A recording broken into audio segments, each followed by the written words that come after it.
ఒక ఊరు బయట ఒక పూరి గుడిసెలో ఒక ముసలమ్మ ఉండేది. మనిషి ఎప్పుడూ బాధపడుతూ ఉండేది. అందుకనే ఆమెకు దుక్కమ్మ అన్న పేరు వచ్చిందని ఆ ఊళ్ళో ఒక పుకారు ఉంది.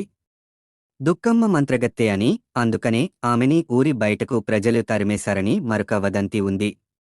ఇందు మూలంగా దుక్కమ్మకి మంత్రాల ముసలమ్మ అని మరో పేరుంది. మంత్రాల ముసలమ్మ గుడిసె వాకిట్లో ఒక మామిడి చెట్టు ఉంది. అదేమి ఆశ్చర్యమో కాని ఆ చెట్టు ఏడాది పొడుగునా కాయలు కాసేది.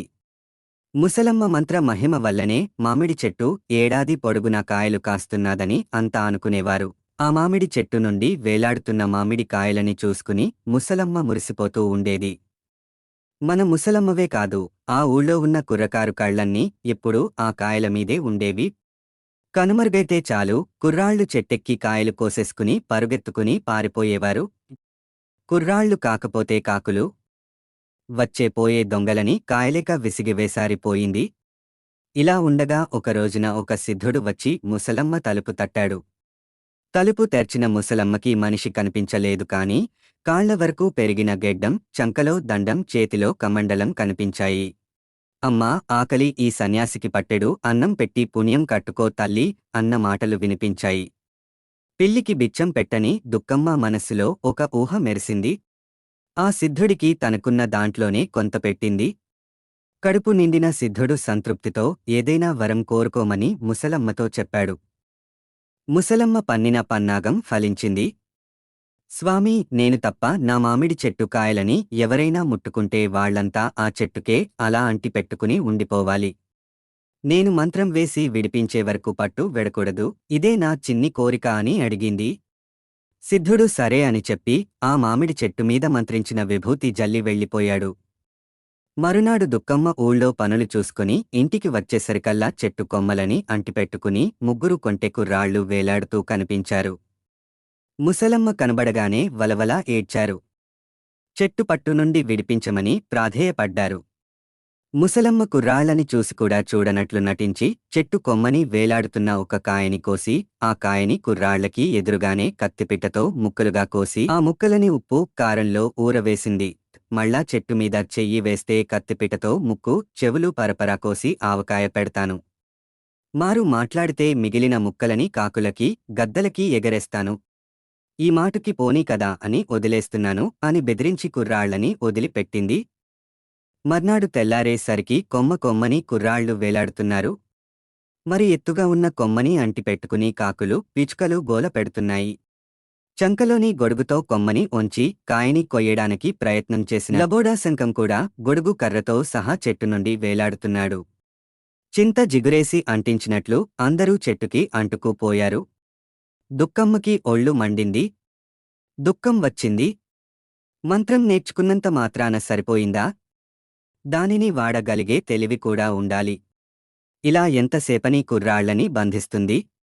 మరో మార్గం లేక చెట్టుని అంటిపెట్టుకుని ఉన్న పరివారాన్నంతా విడిపించింది. అవకాశం రాకపోతుందా అనుకుంది. కొన్ని రోజులు గడిచిన తర్వాత అనుకున్న అవకాశం రానే వచ్చింది. ఒక రోజున దుక్కమ్మ ఆవకాయ కలుపుకుని అన్నం తింటూ ఉంటే ఎవరో వచ్చి తలుపు తట్టారు. ఎంగిలి చేత్తోటే వెళ్లి తలుపు తెరిచిన దుక్కమ్మ నిర్ఘాంతపోయింది. ఎదురుగా వచ్చి నిలబడ్డది యమభటుడు.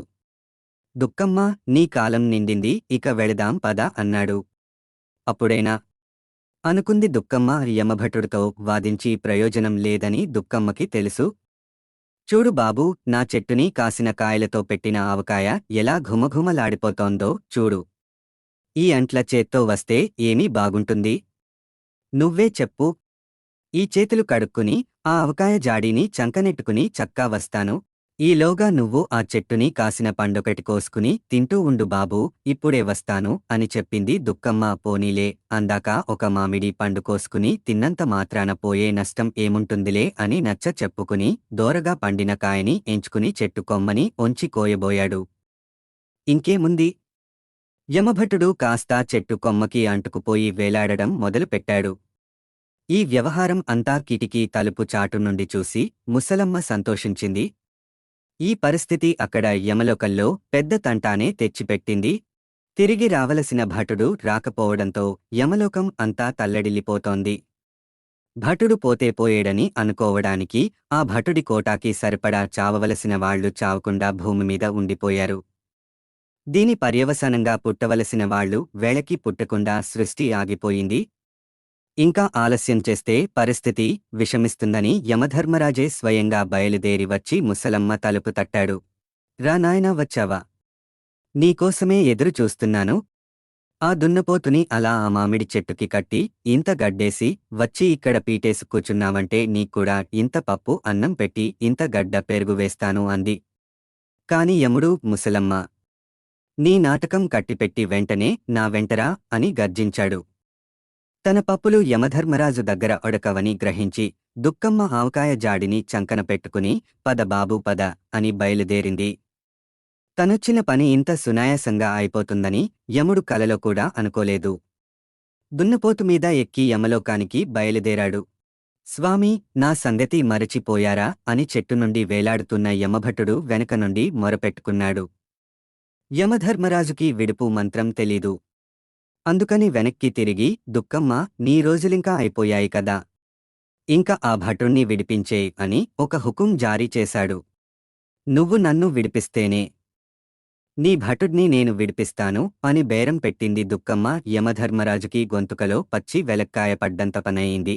ఒక్క నిమిషం ఆలోచించి, దుక్కమ్మ, చివికి శిథిలం అయిపోతున్న నీ శరీరంలోనికి మళ్ళా నీ ప్రాణాన్ని జొప్పించి ఏమీ ప్రయోజనం?